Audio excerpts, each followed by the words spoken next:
Isang mapagpalang araw na naman sa ating lahat mga master. Malinaw na ang dagat kaya nandito na naman kami. Nagbabakasakali na naman na may mahuli tayong pangulam. At ang mga kasama nga pala natin ngayon ay sina Master Joseph Tuba, Master Charlito Dalugdog, at ang dalawa niyang kasama na sina Master Raul Castillo at si Master Ronnie Ricketts Humarito.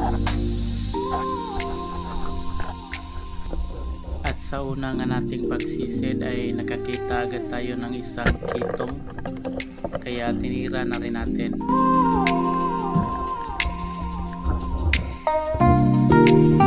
Nakakita rin tayo ng isang katambak mga master.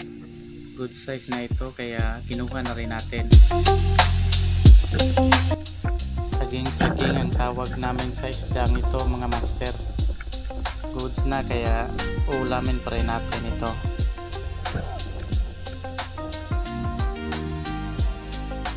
Nakatira din tayo ng isang good size na pusit. Sigurado na naman ang ating pangadobo nito mga master.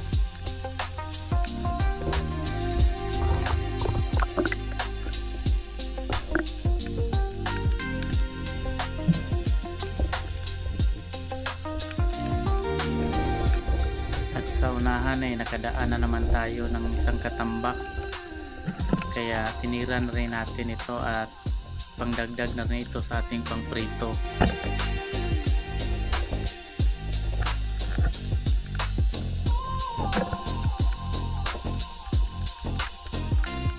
At may nakuha din tayong isdang swasid kung tawagin dito sa amin mga master. Napakasarap din ang isdang ito. Tubo-tubo din ang tawag sa amin na sa isdang ito mga master.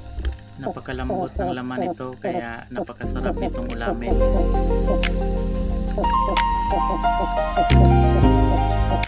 Nakatira din tayo ng isang good size na sweet lips o lipke. Napakasarap nito sa paksiw mga master.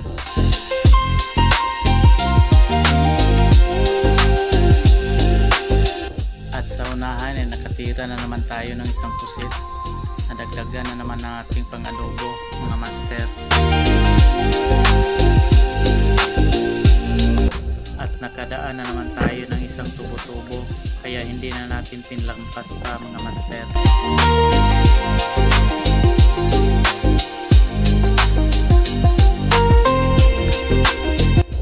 At ito ang pangatlo nating pusit. Napakasaya talaga natin dahil nadadagdagan talaga ang